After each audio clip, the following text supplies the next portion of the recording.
guess you wonder where I've been. I should just find the love within. I came back to let you know. Got a thing for you, and I can't let go. I guess came back to let you know. Got a thing. I should find the love within. Ask you wonder what you know. Got a thing for you just fine, and I can't live with it.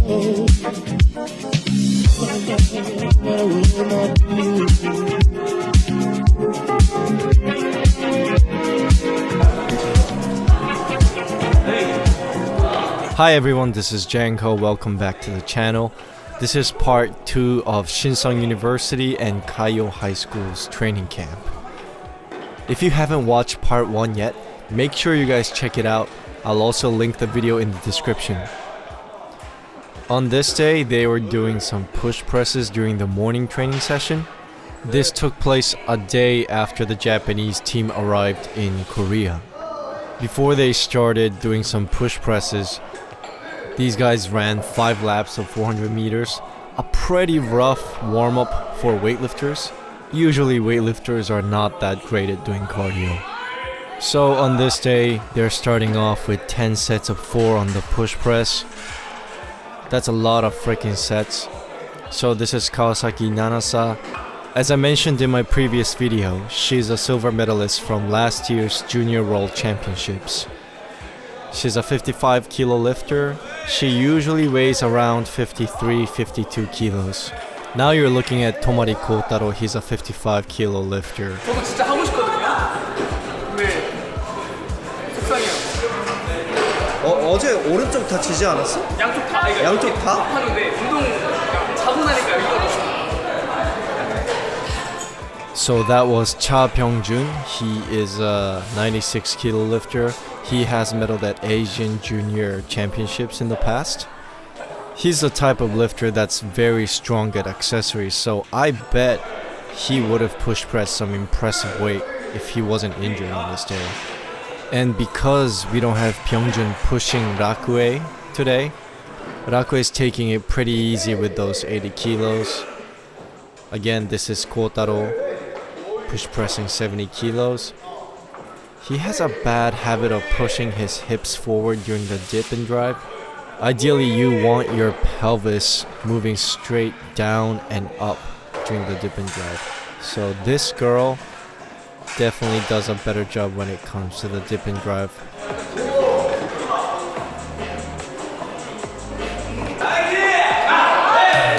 So I am actually a pretty big fan of push press. When I coach people, I also prescribe a lot of push pressing. I believe push press has a huge carryover to the jerk, especially if you're a split jerker or a power jerker. This is Yoon Suk. He is also an athlete on the Korean junior team. During the split jerk, he has a bad habit of splitting too early before finishing the drive. So for athletes like him, practicing the push press or the push jerk is a great way to fix that technique issue. By the way, if you guys are enjoying this video, please like this video and subscribe to the channel. It really helps out the channel grow. And if you guys have any questions regarding the Japanese and Korean method of training, let me know in the comment sections below. I'll try to answer them as much as possible. So the boys have moved on to push jerking. So this is Rakue. He is a silver medalist from last year's Junior World Championships in the 73 kilo category. Right now he's weighing about 78 kilos. I believe he will be competing in the 81 kilo category for a while. So Rakue is actually not a fan of power jerking. As you can see here, he's kinda struggling. He told me he has never tried more than 130 kilos, so this is basically his PR tie.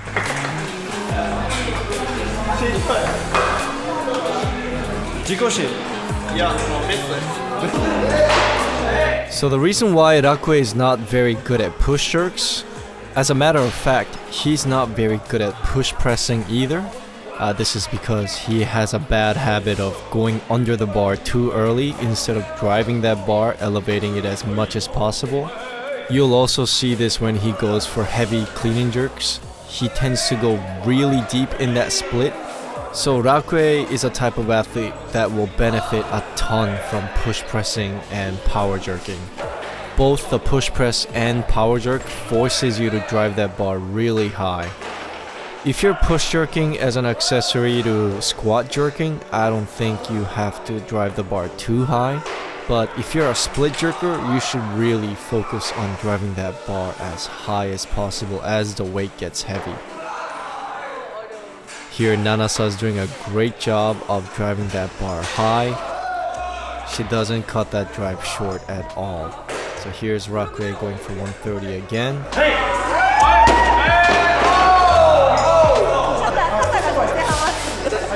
So that you just saw was Coach Kawasaki. She's actually Nanasa's mom. Coach Kawasaki used to be a weightlifter as well, and she actually medaled at World Championships and the Asian Games in the past. She's one of the most respected coaches from Japan, and she was a very nice person. So once again, you can see Kotaro is pushing his hip forward a little bit too much during the dip and when he catches that bar. This can get a little bit dangerous when the weight gets heavy because pushing that hip forward might cause you to fall over backwards when receiving the weight.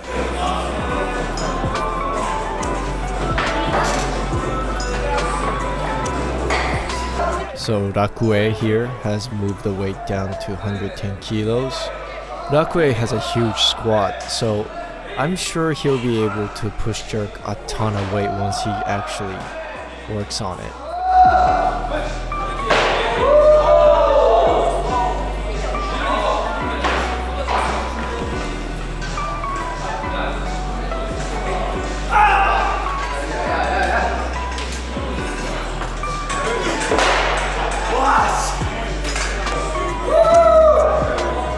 I also mentioned this in my previous video, but Nanasa is the type of athlete that will never miss a jerk after she cleans it.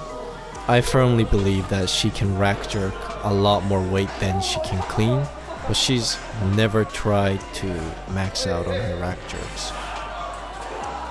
Here's Kotaro, power jerking 100 kilos. Tomari is actually a power jerker, and at competitions, if the weight gets too heavy, he starts squat jerking.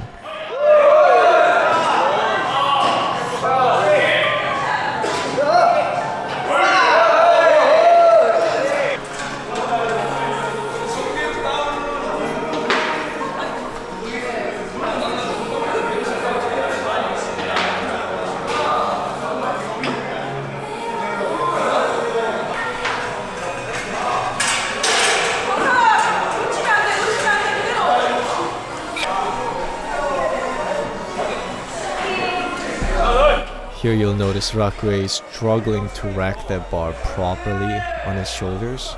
During the front squat, he kind of front squats like a bodybuilder. フロントスクワットのベストは1年半前ぐらいで220で、そこからやってる。やってない。じゃあ今日の目標記録は180ぐらい。180で2本。じゃあさっきのゾンビのやり方で220やってよ。そうです。これはできないです。帰らない。帰らない。くれきついです。それマスターズのおじさんと一緒じゃん。かもしれない。It's really rare to see Rakue front squatting because he never posts it on his social media. Coach Kawasaki, the head coach of Kaiyo High School, also told me that she never forces Rakue to work on front squats. Rakue tends to black out often during front squats, and blacking out can get really dangerous at heavier weights. Here's Pei Min-ho. He's a 67 kilo weightlifter from Shinseong University. So here's Rakue trying to hold on to that bar with his fingertips, but it looks really painful for him. Here's Pyeongjun joining in during the front squat. He's also front squatting like Rakue, but it's for a different reason. Because his elbows are hurting. Pyeongjun just casually zombie squatting 160 kilos and using belts as a knee wrap.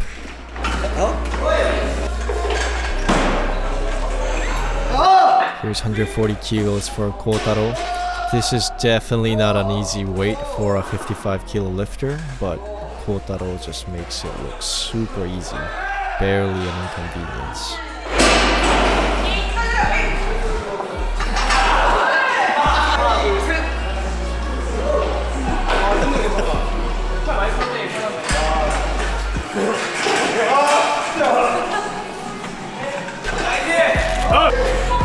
Usually when weightlifters front squat like this, it's because they've injured their shoulders or their elbows or their wrists.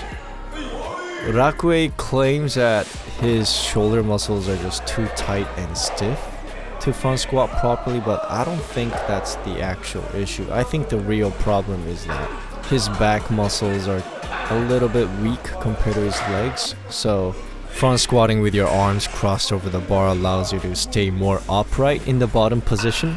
This allows you to use more legs and less back. So I think that's why Rakue is struggling to maintain a proper rack position during the front squat.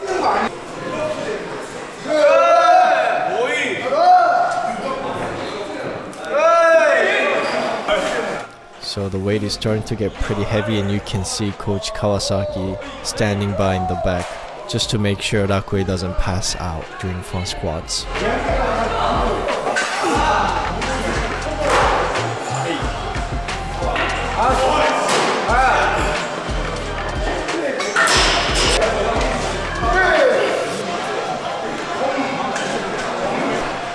Here, if you watch closely, you can tell Rakue was already starting to black out the moment he unracked that bar.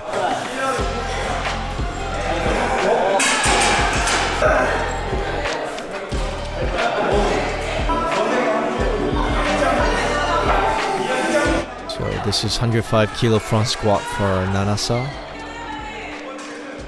Her best front squat is 120 kilos, so the weight is getting pretty challenging for her as well at this point.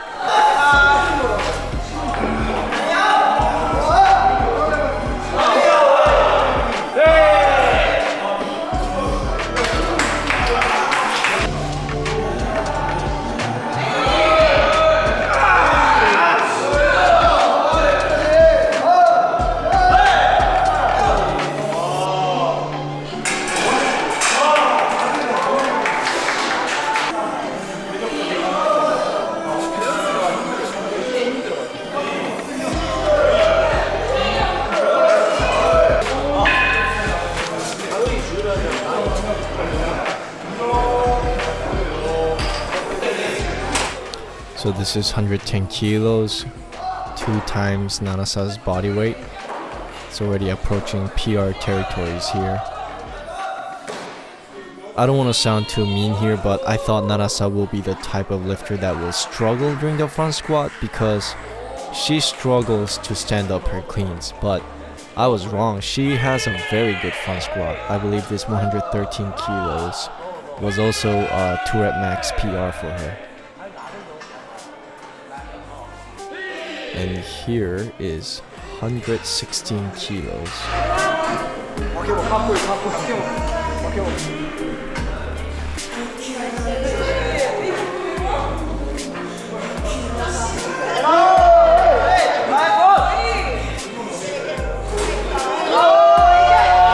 By the way, the coach in the back spotting is Coach Tasol. She is the assistant coach at Shinseong University. And now we've moved on to PM training. The PM training starts from 3 p.m. and lasts till 6 p.m.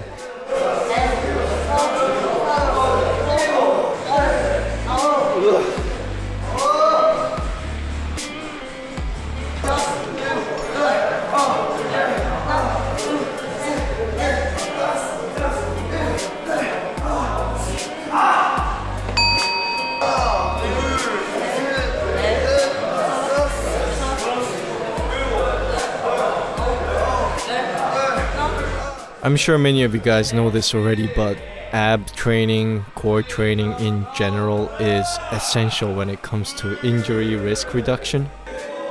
I know that the Korean national team also does a ton of core training before their weightlifting exercises.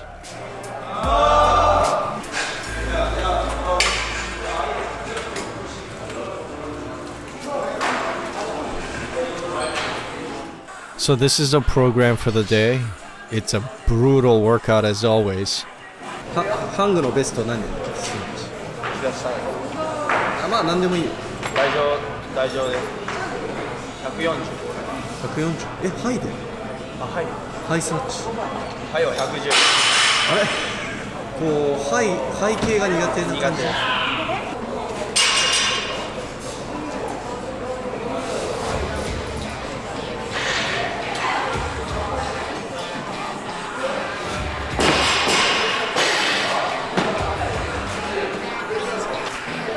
So here, they've started working on 12 sets of snatch high pulls.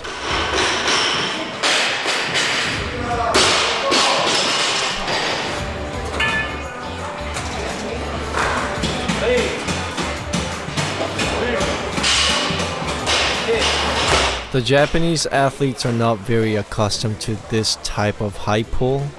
If you prescribe high pulls to Japanese athletes, they're usually going to assume that you're talking about panda pulls, the Chinese style of doing speed pulls.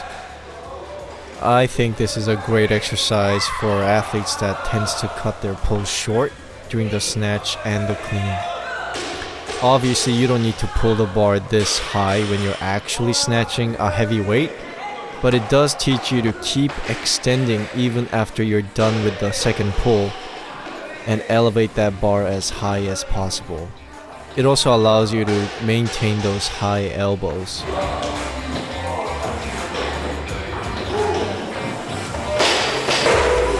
Once again, Pyeongjun has injured his elbow, so he decided to do some panda pulls instead of snatches. Pyeongjun does a great job here of staying over that bar until it makes contact at his hips.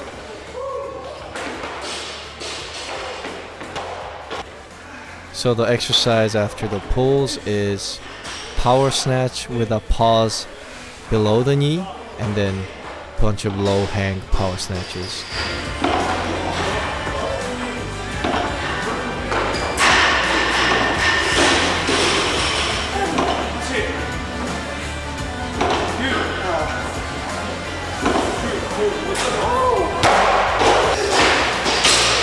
I've mentioned this before, I'll mention it again. Nanasa has just great technique. It's a pleasure to watch her lift.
So one thing that definitely stands out when you watch Rakue lift is that he throws his shoulders back a little bit too early. Ideally, you want to be more patient, staying over the bar until the bar makes contact, just like how Pyeongjun was doing his pulls earlier.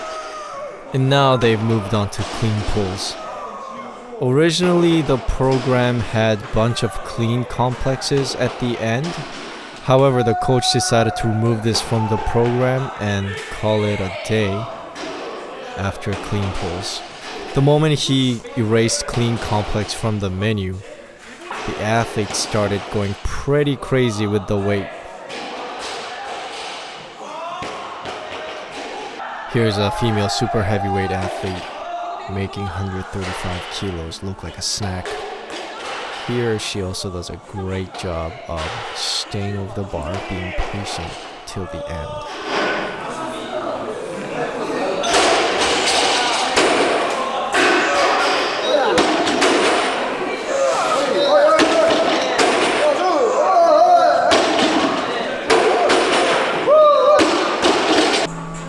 Here's Nanasa pulling 95 kilos with very good technique.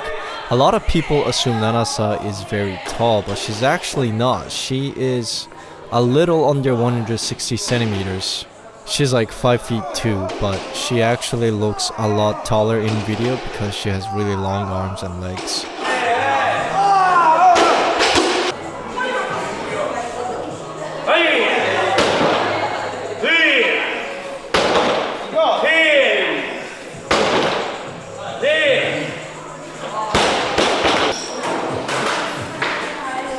So as I mentioned earlier, Rakue, his back strength is weak compared to his leg strength. His best clean deadlift is 220 kilos, while his back squat is 275 kilos.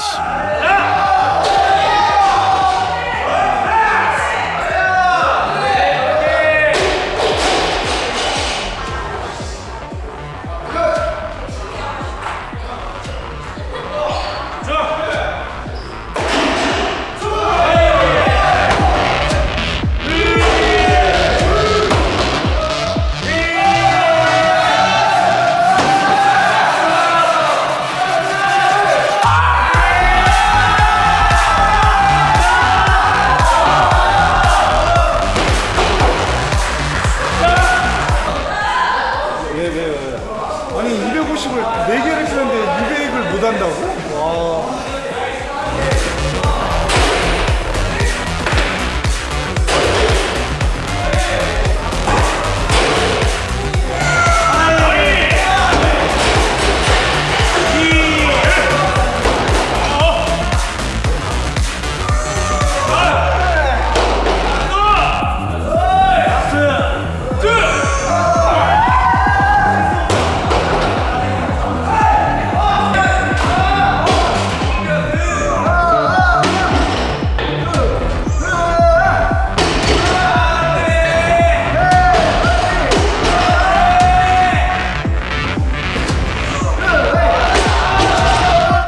So here's Yoon-suk trying to go for a 4-rep max PR as well. He might have injured his lower back with that one. Oh, and here we got Jang Ho from We Lift Weights making 130 kilos look easy as heck. Check that out. Oh my goodness. So after those clean pulls, Coach Hyun-soo decided to take everyone outside, and instead of doing bunch of sets with a brutal clean complex, he decided to let them have some fun. They decided to play some kickball. It's basically baseball, but you use a soccer ball and your feet. I know nothing about kickball, so my commentary will end here. Please enjoy the rest of the footage.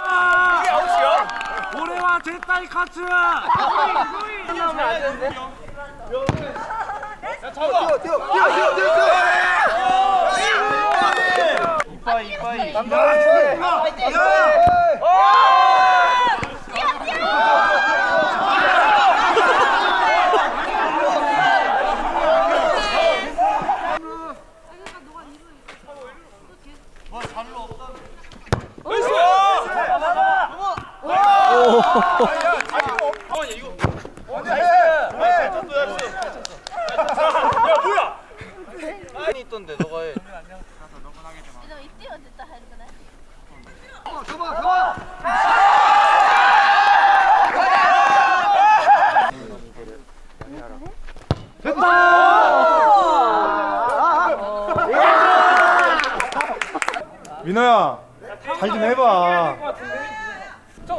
아웃!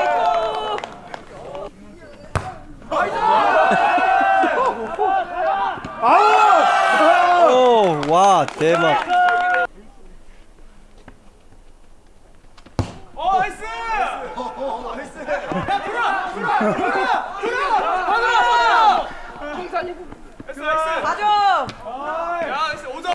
勝ったね。勝ちました。やよくわかんないですけど。教えてください。やっぱ嬉しいです。全然。So that is it for part 2 of Shinsong University training camp. I still have a ton of training footage from this trip, so please look forward to them in the future. Also, I have a bunch of merch on my online store. I've decided to combine the international store and the Japanese store, so please check that out in the description. As always, thank you for watching, and I'll see you guys in the next video.